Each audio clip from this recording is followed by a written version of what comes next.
Want to Yep, record? I've got, Perfect. That's there right. we go. Okay. Hey, everyone. I'm so excited to be with y'all tonight. So, I know Ann didn't give you a big bio because, like, who wants to go through all of that? You can read all about me at my website. I do live right outside of New Orleans, grew up in New Orleans, very spiritual place. And I was really excited when Ann asked me to be with you today because I've been with helping parents heal from the very, very, very, very beginning. I think that Suzanne Giesman and I were one of the first mediums to join. And this is very much in the inception of helping parents heal. I have not been very active in your group because I have been extremely active in my own life. But I am especially honored to be here today because I feel as though in the last 10 years that I've been doing this work, I've found some really spectacular tools to use to connect in with spirit that I'd like to share with you today. And I know that some of the things that I'm going to be sharing, you may have heard before, and that's okay.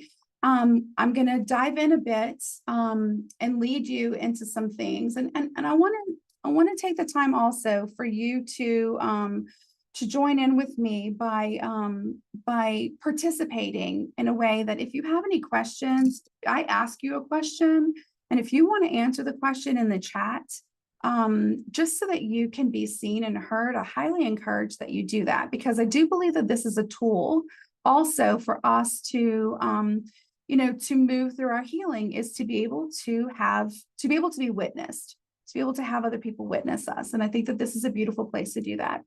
So let's begin. I wanted to say this also, just so that you have an idea of where I'm coming from and who I am. So I am first and foremost a mom, and I have three daughters, and I have been a medium for a while.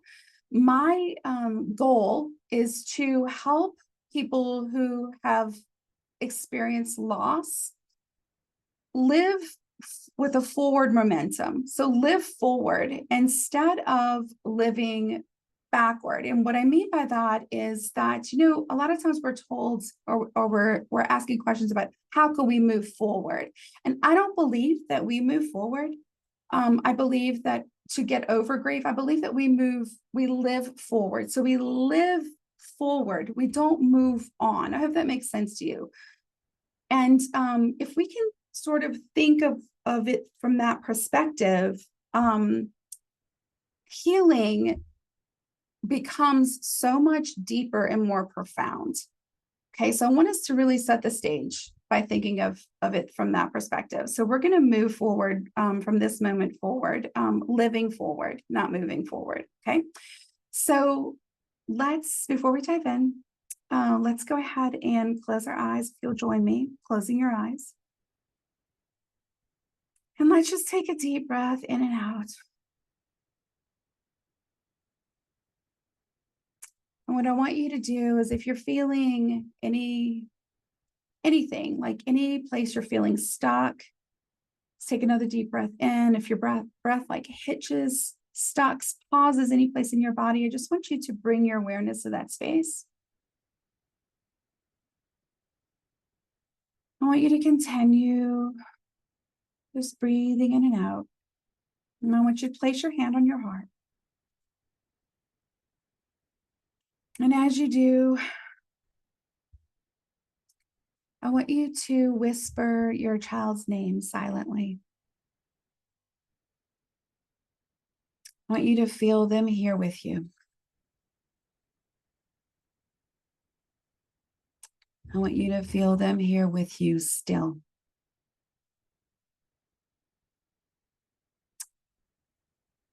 Tonight, we're inviting you into this sacred space.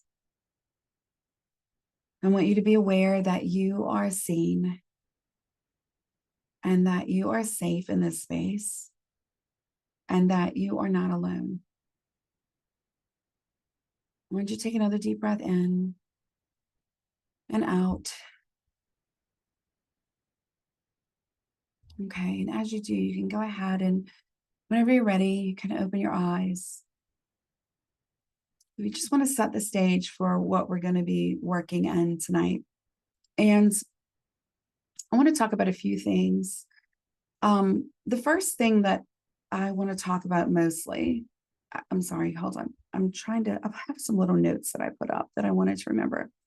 So the first thing I want to talk to you about is more of a reminder. And this is something that I've learned in my time as a medium, and that is that grief is cyclical. Okay. Grief, I want you to imagine grief as somewhat of a resemblance of the seasons of life.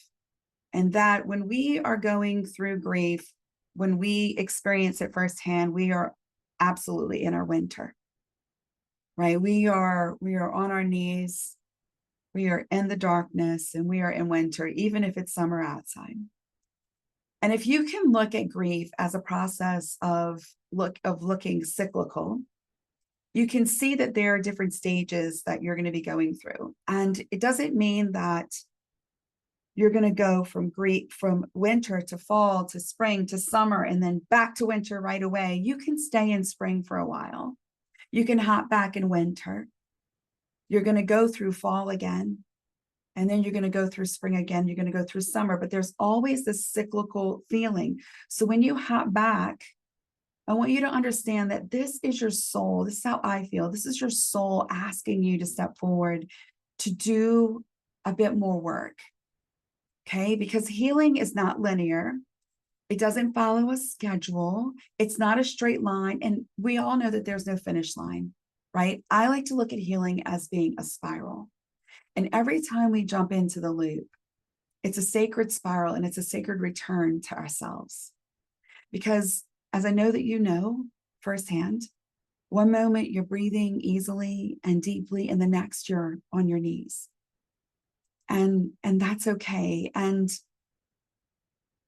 we also need to recognize that we live in a world that is constantly telling us that we need to be strong and that we need to stay positive and that we need to find closure. But I don't believe that, because I believe that closure is a myth. Okay, because love doesn't close. And I know that you'll agree with me with this.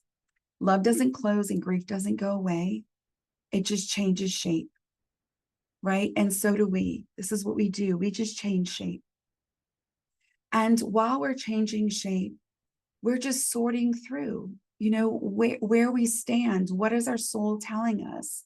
How are we moving through? And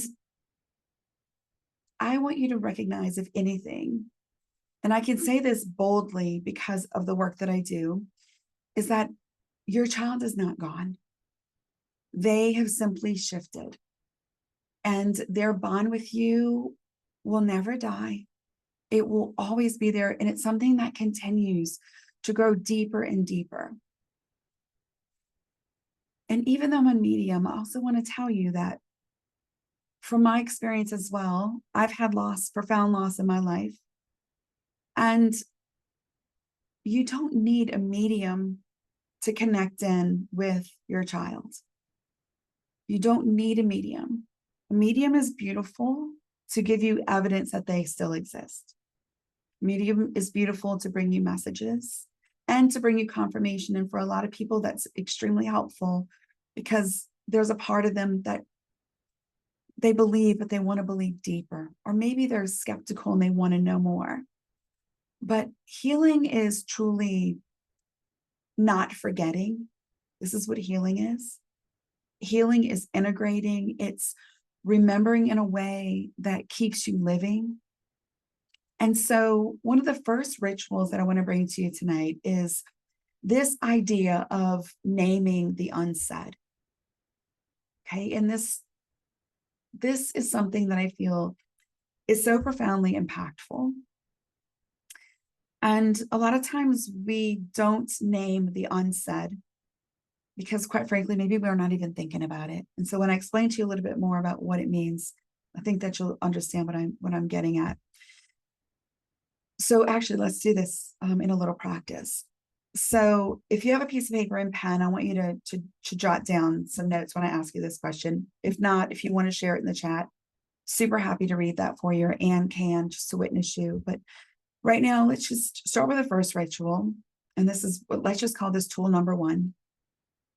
And let's just close our eyes again. And I want you to take a deep breath.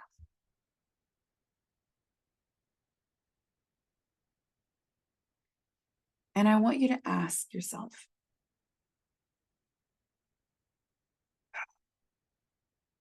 and we're going to have to breathe on this one. I'm starting you off with a bang. This is a big one. You're asking this to yourself. What do I still wish that I could say to my child? And I want you to write that down. So this is naming the unsaid. And this practice is extremely powerful. So writing letters to your child, speaking to them out loud, this is what keeps the connection alive.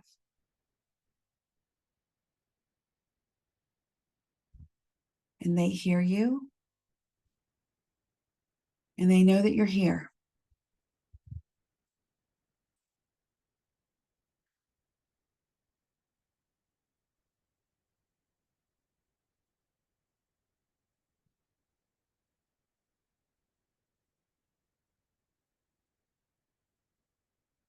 So if you want to write it in the chat, you can. I'm going to witness Anne right now that says, I am always here for you. And Heidi says, I'm sorry. That I love and miss him. I'm proud of the young man he became, said Lisa.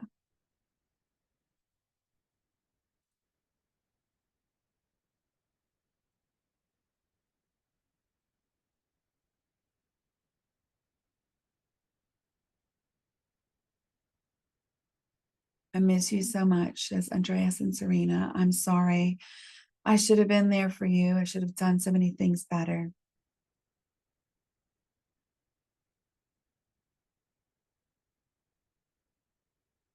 Bunny says, it's important for you to be heard. I'm listening. Yeah.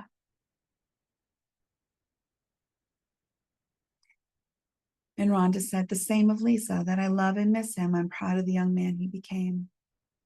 Kimberly says, I wish I had the chance to tell him to come back home. And Kim says, I'm so proud of you. I'm proud to be your mom.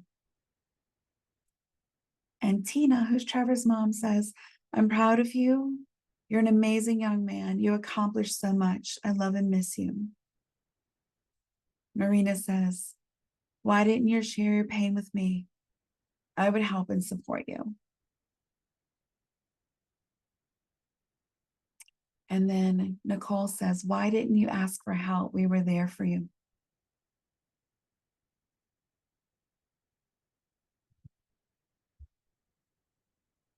These are all such beautiful messages.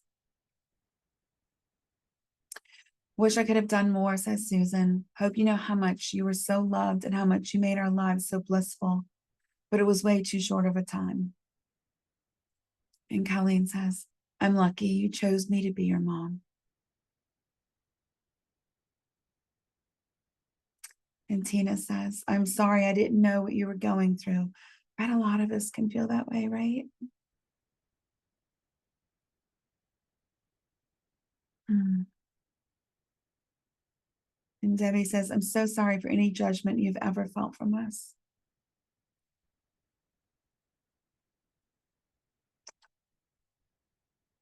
So, so deep, so, so deep. So the first thing that we can do, a ritual, a tool number 1, is that you can always write to them. Angie says, I miss you and sending you love always. You could always write to them. I'm grateful we had 14 physical years together, says Kaylene. So when we are in this space and we are looking for tools, this is quite possibly the easiest way that you can connect in with your child. They want to hear from you. They want to hear your words no matter what. but it also gives us this instantaneous, energetic connection to them. So working as a medium, of course, I believe that everything is energetics. The only way that I can connect in with your child in spirit worlds through energy. And Linka says, I'm so sorry you suffered so much and I wish I had done more. And Tina says, you have no idea how much you're loved by your friends and family. Yeah. So when we move into this space, is an energetic link that we're automatically connecting into. And Mary says, I feel like I've said these things so often to him. Yes. And I want you to know also that these things I'm hearing a lot of, I'm sorry's. I wish that I would have known better. Thank you. But you could also say things like, let me tell you what I did today. Let me tell you what's on my heart. This is what happened with your sister. Right? It's not that they don't know these things. But when we specifically reach out to them and tell them these things, it just draws them in. And it draws you to them. It brings you together. And Kaylene says, let's go shopping together. Yeah, it's things like that.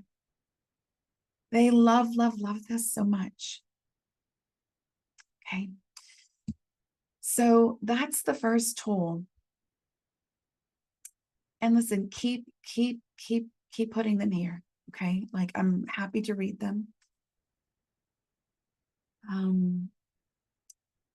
Yeah, so many more. Jana said, I wish I discovered the beautiful person your friends described. You are so valued and loved. Yeah.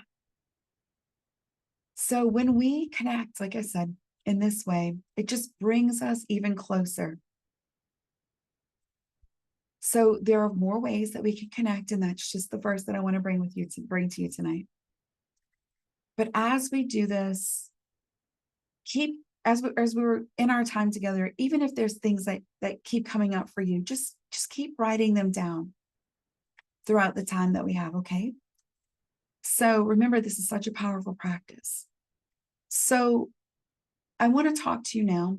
I'm going to bring in more tools, but I want to talk to you also about something that comes up a lot in my world as a medium, and that is resilience. And I talk about resilience because I want you to understand that resilience can be seen as strength, or it can be seen as toughness. And for a lot of women, we tend to do this. Not that guys don't, but I work primarily with women, so I know this as a fact, honestly, that our resilience, a lot of times we put up this tough exterior. Okay, and I'm here to remind you that resilience isn't toughness. Resilience is the act of choosing to live again softly. It's about allowing yourself to be human. It's about falling apart and still rising again. It's about waking up and choosing to love again, even if love is in little pieces. It's about honoring the fact that while your child may not be here with you physically, they're here with you in spirit and they're walking with you. This is resiliency. And they're also the ones that are gently nudging you. They're the ones that are nudging you back into your life, not away from grief, never away from grief, because grief is a process. As a human being, we're all going through grief. There are many deaths that we experience in our lives, and I talk about this quite often. We don't see it as deaths. And quite honestly, I can't imagine anything being worse than losing your child.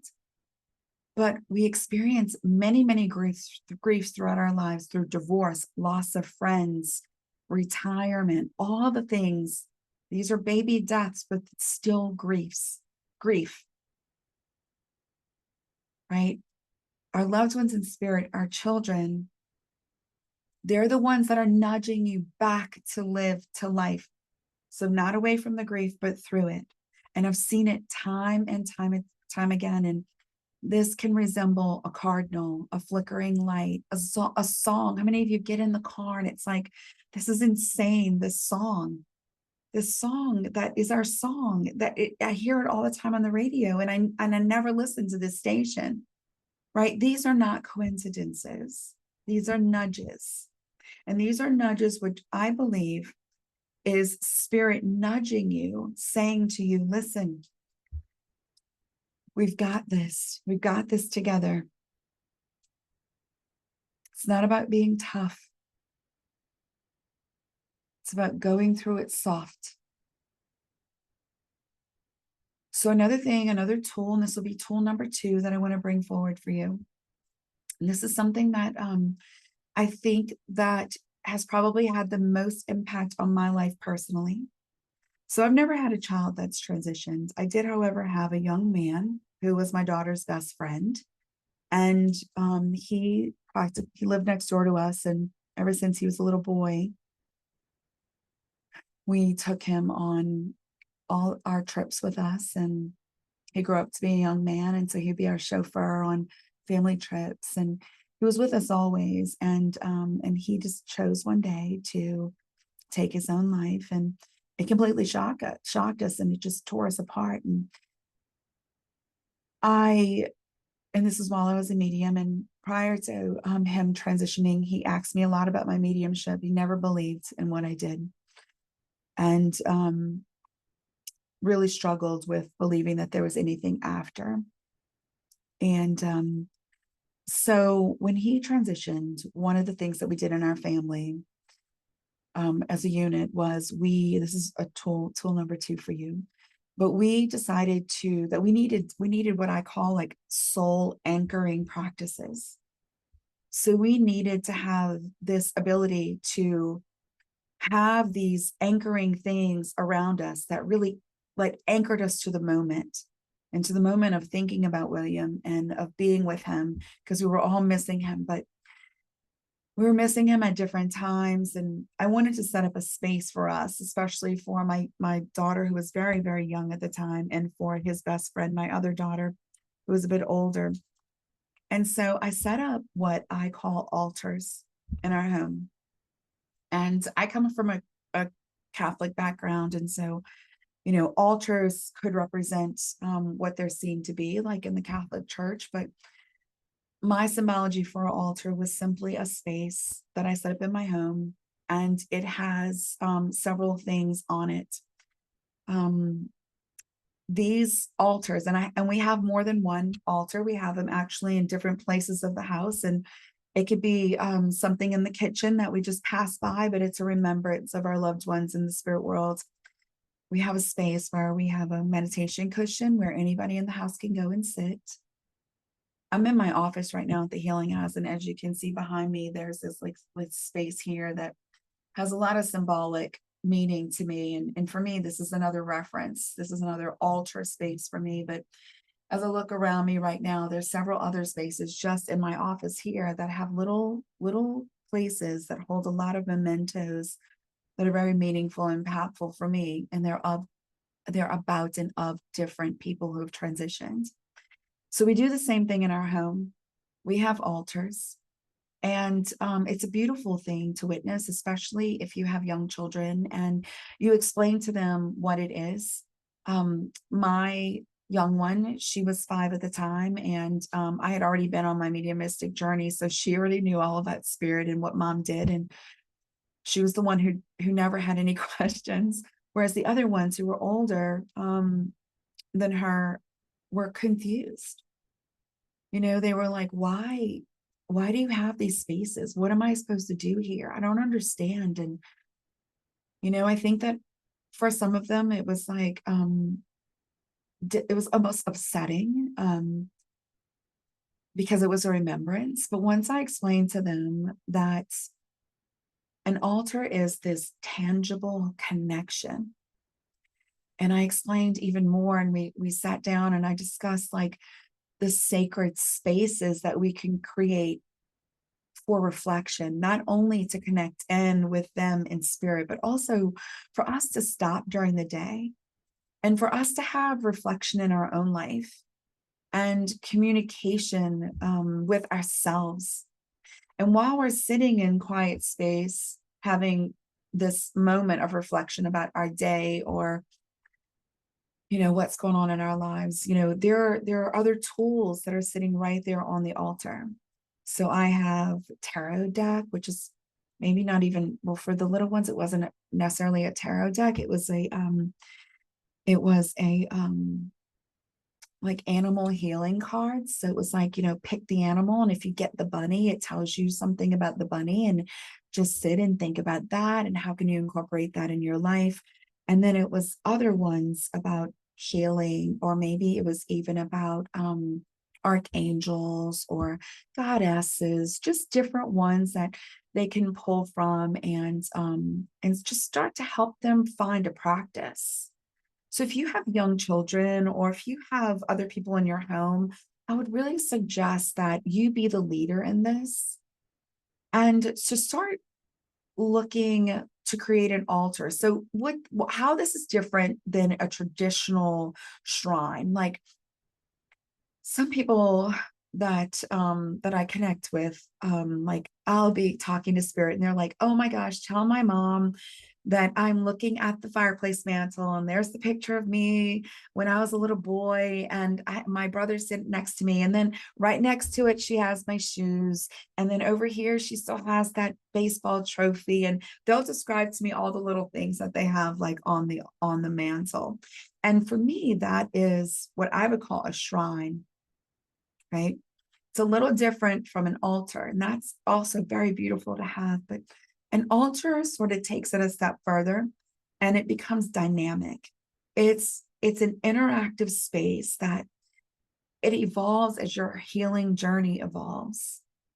So how you would do this would be, you would select a space in your home, in your office, a few spaces in your home. But if you don't have one yet, I would suggest just finding a place, a quiet corner or a shelf, or some place where you could put a little stool, a chair, where you can comfortably spend some time. And then I would gather meaningful objects. So it could be photographs, it could be other things that resonate with your child's memories of your child. It could be hand things that they create out of clay, and I have some of those of my own children. And like I said, that I don't have a child that's passed, but we have some of William's things that are on the altar that we can touch, that he created. We have his picture there. We have, my father's ashes. We have different mementos. I have a small Mary statue that belonged to an aunt. I have a carving of my that my cousin made before he passed away tragically at a very young age. And so I have these things that are gathered around, and these are tangible things that I can pick up and I can touch and I can feel. And maybe if you're into crystals, that could be something that you put there. And another thing that I always put in my altar space is the four elements. I believe really strong in this. I've studied a lot of shamanic rituals, and I studied shamanism with a shaman. And I really believe that calling in the four elements is really impactful and powerful. So you would want to have something that represents earth. It could be leaves, it could be a stick. Whenever you're collecting these things, always ask for permission to take them from their natural habitat. A bird's nest that's empty, something like that. Having something of earth. And then having something of fire. So a candle is always beautiful to have. Okay. And then having something of water. So I have a bowl of salt, just a little bowl of salt water that sits there. You can have a little fountain, something like this. And then you want to have this symbol of air. And that's kind of a hard symbol to place there. I mean, you could have like a little fan blowing or something, but I always have like a spray, a mist of something like lavender. We have like something called like brooding spray that's kind of earthy smell that we can mist. I have a few of them that they can choose. And so as we prepared this space, we also, oh, I'm seeing that. I'm sorry, I'm seeing that you've written in here. So yeah, I add my favorite tangible signs too, like feathers, flowers, rocks, dimes, things that you collect. My daughter's baby teeth in a fairy container. That's so beautiful. I love that.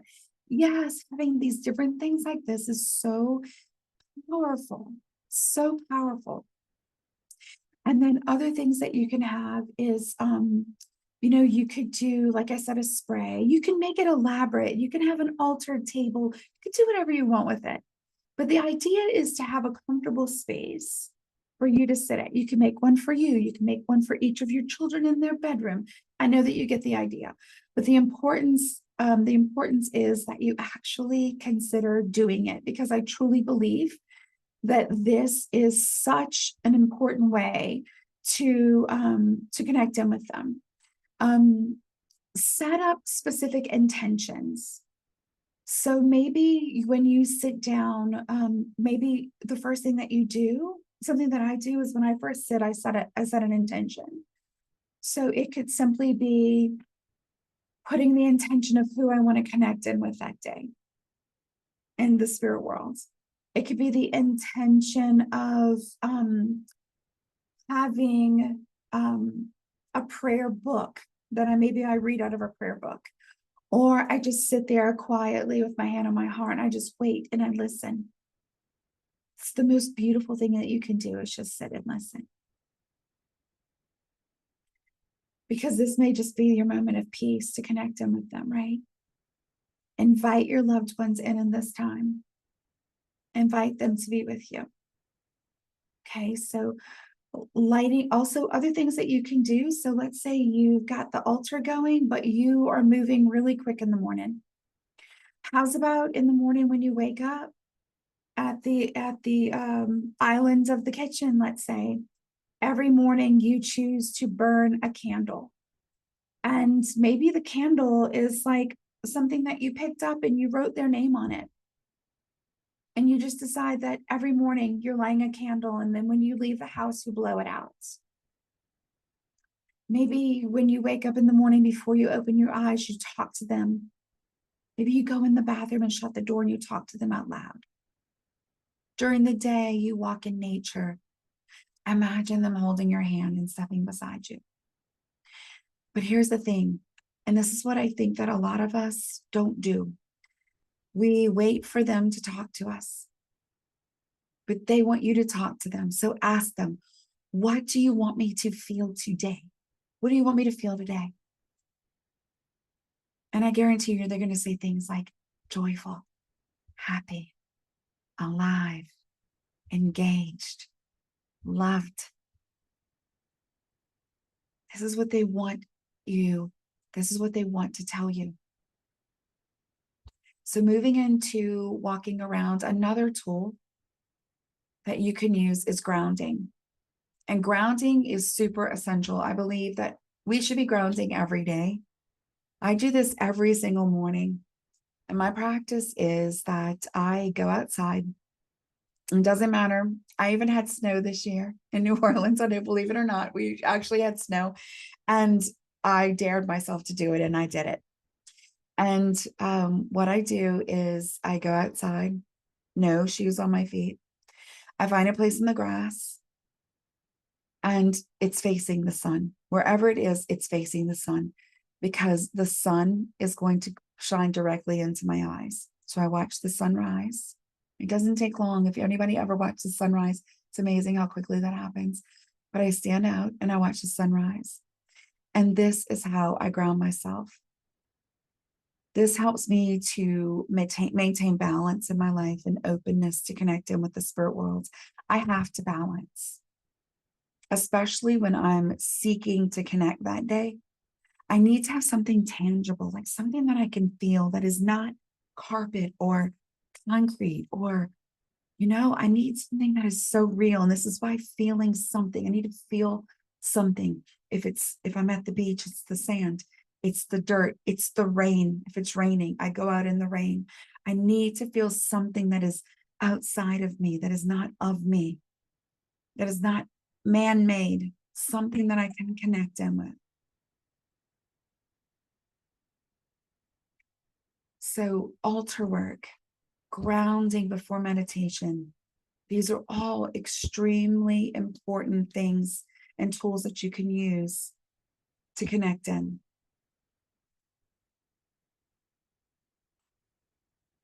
So do we have any questions so far? I don't think questions. I know that I can't see. Oh, uh, I'm hearing some more things in the chat. So Okay. you want me Yeah. to go to Anne? Well, one of them, well, Jessica was asking Mary what a grounding pillow, a grounding pillowcase, because Mary said she's in Minnesota, so Uh-huh. she has a grounding. Mary, Yeah, can you explain that? there are things like grounding sheets, there are things like grounding Oh, mat.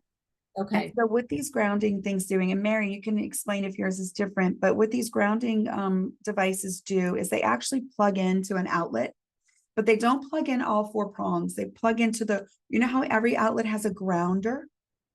And that grounder is connected to a wire that's literally grounded outside of your house. And so these devices connect into that middle prong at the bottom, and it's a grounding. And they bring grounding energy through, and it goes through the device. So I'm not sure if that's what Mary was speaking of, but there are things like that that can ground you. I think I saw her shake her head. Yes. So, Mhm, okay. mhm. Yeah, thank you. Yes. I don't see any other specific, and I don't remember who it was, but yeah.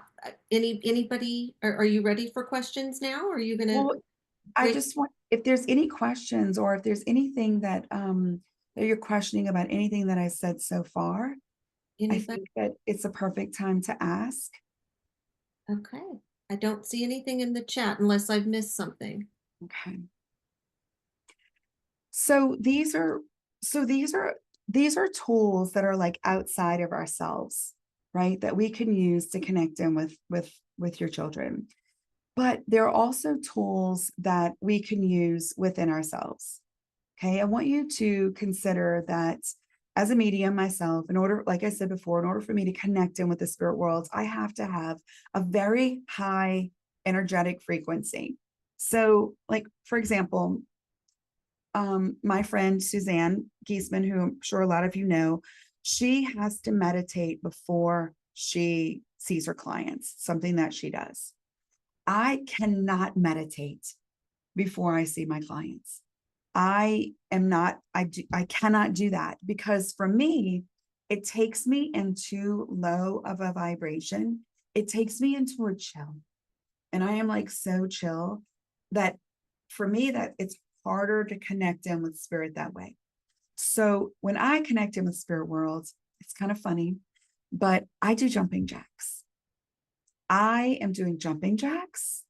I am going around and like lighting candles or cleaning out my space or getting ready to get on. I'm like, I am hyped. Now, that's part of my personality as well. I'm a very like active, hyperactive, energetic person. And if you've ever met Suzanne in person, she's very grounding. Like when you're with her, she's grounding, right? I'm not.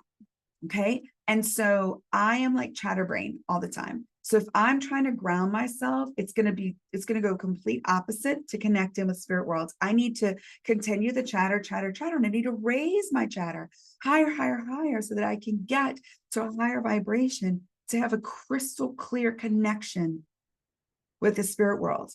So for some of us, and for some of you, meditation may not be your thing. And so I'm here to tell you that that's okay. Meditation's not my thing. If I want to connect and like calm myself, sure. But if I want to go higher, it's not my thing. I need a more active imagination. So one of the tools that you can do is try or just try it. Try doing something really active.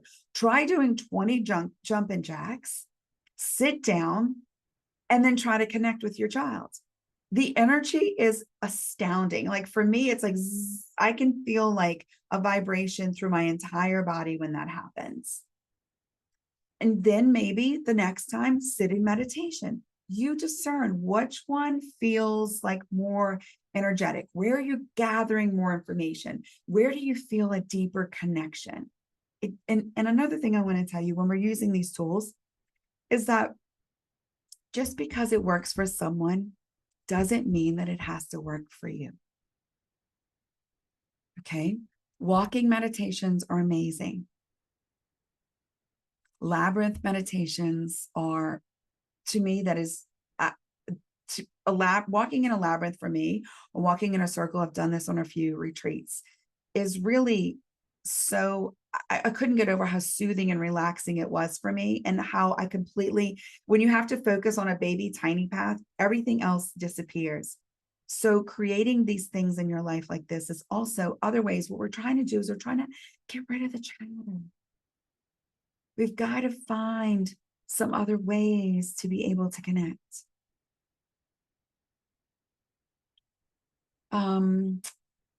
I've always seemed to have a better connection when I go for a walk. Yeah, because you're connecting it with nature.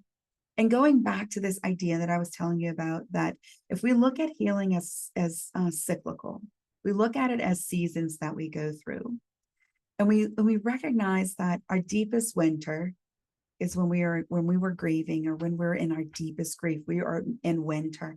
Nothing else mattered. The outside didn't matter.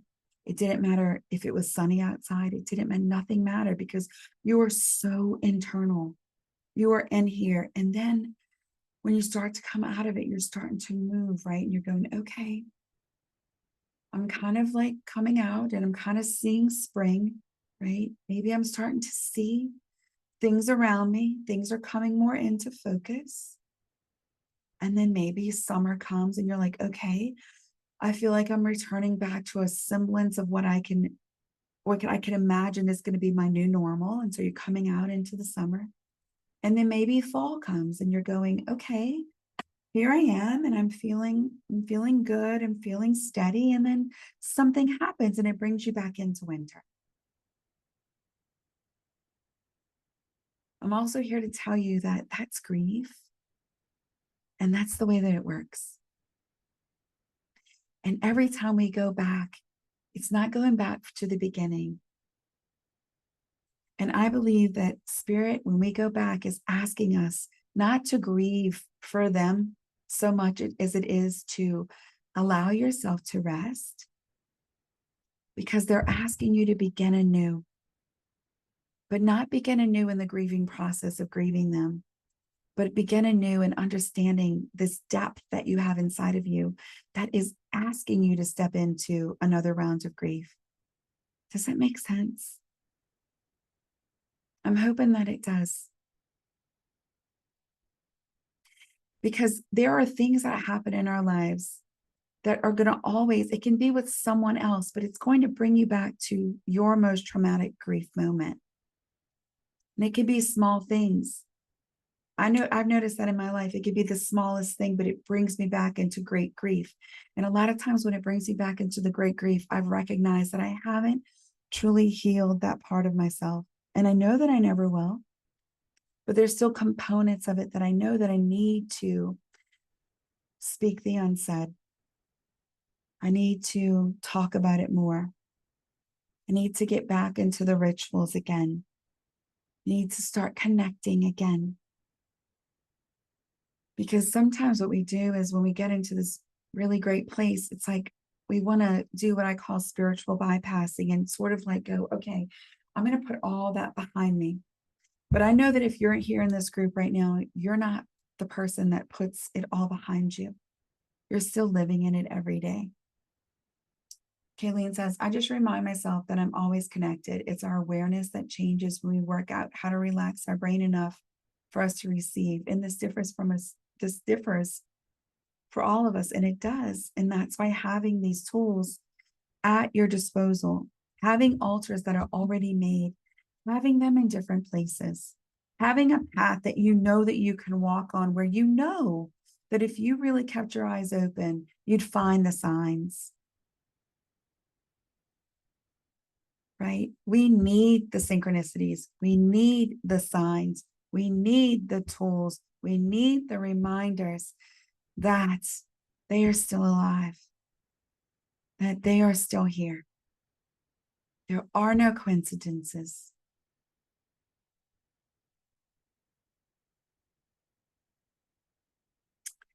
So I would like to, that's what I have for you for tools.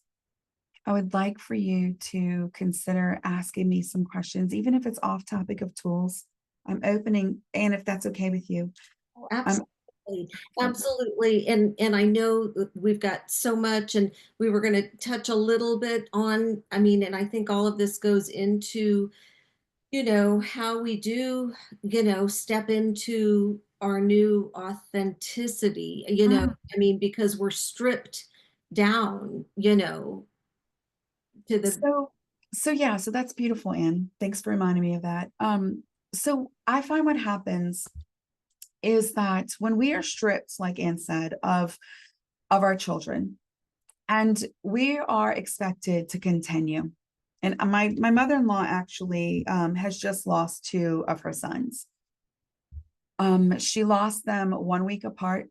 They're 10 years difference in age. One was in his 50, one was 51, and one was 41. And we lost them 1 week apart from each other. And my husband is the only surviving son, only surviving child left. And this happened to us last year. And so going through this grieving process with her, and a lot of her, even though she's in her 70s, a lot of her identity, I never realized so much that our identity, how much our identity revolves around our children. They were truly her, it's what she talked about every day. It's innately who we are, right? Our children are representations of us. And so, as a mother, being a mother, losing two children, it was really hard for her to find her way back to herself. And in the grieving process, one of the most important things that I had to keep reminding her was that, of course, and I know that you've probably heard this many a times, but that their death, no matter how tragic or how much maybe you even feel like you're a part of it, their death is their journey, and it is a part of their life that they had to go through and complete. It's their soul's mission. This was their soul's mission. And so she really had to. You also lost both your children, Cheryl. I'm so sorry. It's so heartbreaking. And she coming back into her authentic self was really difficult. But the way that we did it with her was truly reminding her of all of the other things that she was good at. She's a beautiful grandmother, and she's an interior designer. And so we're constantly bringing her back into that world, helping her to get into the momentum again, going with her to do her houses, really trying to help her in other ways to be a part of her life. And but falling into our authenticity is not just about the external things. There were a lot of things that she had to work on the inside. One of which was that she really discovered that she had no idea who she was. And this was probably the biggest thing, that she just couldn't believe that she did not know who she was. She says, Nicole, without my children, I don't know who I am. And I questioned her and I said, is that true that it's since you've lost them, you don't know who you were? Or have you given so much of yourself that you've forgotten who you were? Which one was it? And she's like, I have throughout my life have given so much to everyone else. And I have truly just realized because of their deaths that I don't know who I am. I don't know where I belong, who I am. And it's their deaths that have brought this out. But I knew that it was there before. I just didn't want to face it because I didn't want to have to start over. And I didn't want to have to figure things out. I didn't want to have to do this. And now she's recognizing that the only way that she's ever going to find peace is not in finding peace with her boys, because she knows where her boys are and she knows that they are in peace. It's her peace. She is not in peace. There's also this part of her that she's admitted that a lot of times she's using the grief of them to not move forward. She doesn't want, like, she's stalling. She's using her grief to not move forward. And so working through this as well, of understanding the depth of who she is, has been really important. And so when we lose our sense of self, we lose our identity as a mother. we lose a ginormous part of who we were created to be, especially if we're women, because we're created to be mothers, right? And so when we lose that part of our authenticity, a lot of times we try to fill the void with things that are nonsensical. And what I mean by that is, like, she was trying to fill the void with Instagram and Facebook and Netflix, and trying to fill the void with all these things that honestly were just killing time, just wasting time so that she didn't have to think. And so what I did more with her was moving into, like, for example, one of the tools that I love to use with women that I'm mentoring is a tool called numerology. And I don't know if any of you are familiar with that, but numerology is a really important way of gaining some insight on who you are as a dynamic human being. Numerology is something that you can use as a tool. It can help you to, if you know your birthday, you can come up with your numerology number.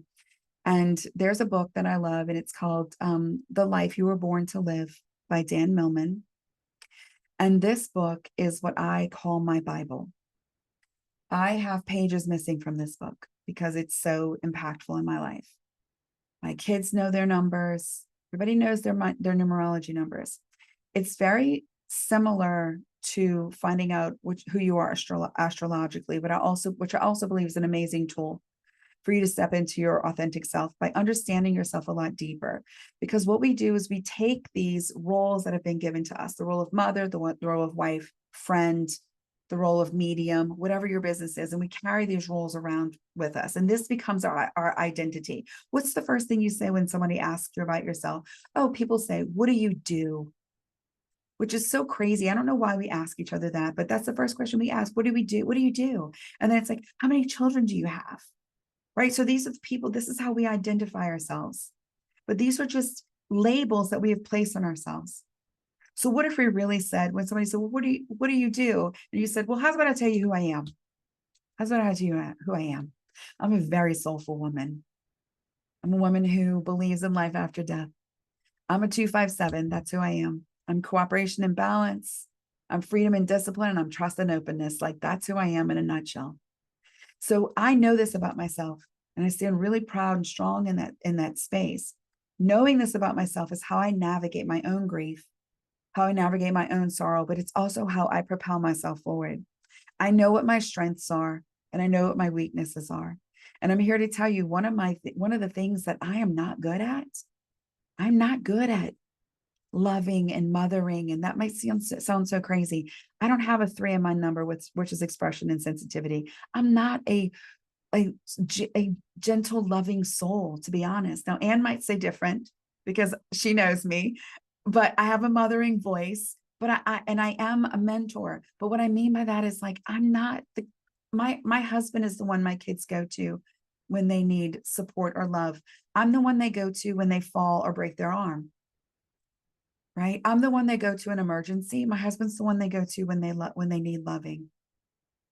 When I recognized that about myself, it changed my whole trajectory in my life, because I realized, okay, wait, I'm pretending to be something that I'm not. I'm not good at sitting still. I'm not good at sitting on the floor and playing Barbies. I'm good at, like, racing. Let's race. Let's go down the street and race. My husband's like, we'll sit and we'll play Barbies. Okay. I'm like, I'm a horrible mother. No, I'm not. It's not who I am. I use this tool called numerology to understand myself. And this is something that you can do because it helps you tap into your authentic nature and who you are. And astrology is another way that you can tap into this as well. Another thing that I feel like is really important is, like, find a mentor. Find someone who has been through this. Find someone who you resonate with, and look at her and watch her, how she's going through her grief, and connect in with her and ask her, how are you doing this? How are you going through this?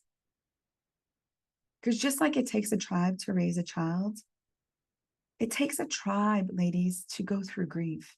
It takes a tribe to be able to understand who you are. Well, if you're born to live by Dan Millman, yes. That's my website. Yeah. So finding your authentic self is the journey that I feel like our children is asking us to step into.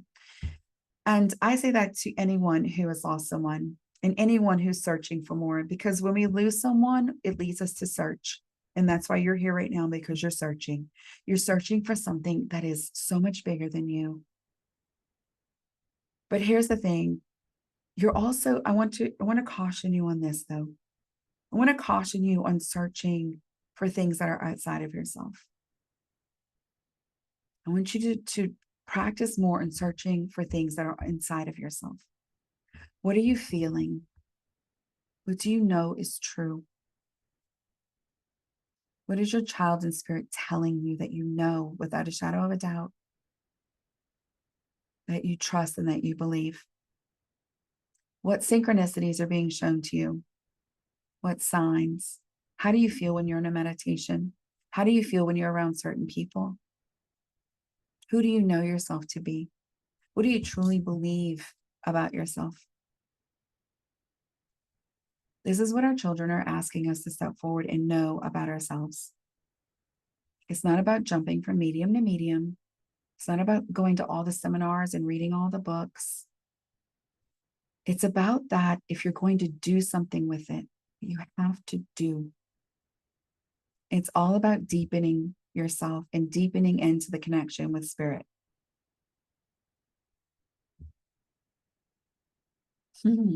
Oh, thank you. Thank you. Thank you, You're Nicole. welcome. And I know we are at our hour, but does anybody have any questions? And if you need to jump off, feel free. But Nicole was gracious and said if we run over a few, she does have a meditation that she recorded today that Yeah. we'll put the link in. I don't know, can we put it in the chat or? I'll see if she sent it to me. But Not I will definitely get that to you, Anne. Right. And Then we'll post it, and we'll post it with the yes. recording too, if we can do that. Um, Anybody have anything that you want to share or ask? Yeah, so much to think about, Nicole. Thank you. So one of the things I want to touch on really quick is that Florence said something, and she said, I'm not sure I've always been mama. And I deeply understand that. But we have to remember something, and that is that you were born to be a mother. You're also born to be so much more. Not to take the place of being a mother, but there are so many other gifts that you have. So I just want to remind you of that. Well, thank you so much. And I don't see any questions or comments. And Kaylene, anything? No, I just want to thank Nicole very much for what your words today, your words of wisdom. It's helped a lot. If you read through the chat, you'll see that you've helped so many tonight, and I thank you very much for that. And I hope everyone's taken something away from tonight. I know I have. I You appreciate are it. very welcome. Thank you for having me tonight. And I wish that I had that link to give you, but I'll give it to you, Anne, soon. Okay, that sounds good. And we always have everybody unmute to say good night and thank you. And again, Nicole, we so appreciate your time and wisdom. You're welcome. Thank you. Thank you so much. Thank you. you. You're welcome. Thank you, Nicole. You're Amazing. welcome. Thank you. It's Thank wonderful. you. Night. Thank you so Night, much. everyone. Thank you. Okay, Thank good. you, Nicole. Good night. Thank you. You're Good welcome. night. So beautiful. Oh, it is. It's such a wonderful group. Go ahead and stop. Have you stopped recording? Yeah. I know. Last time I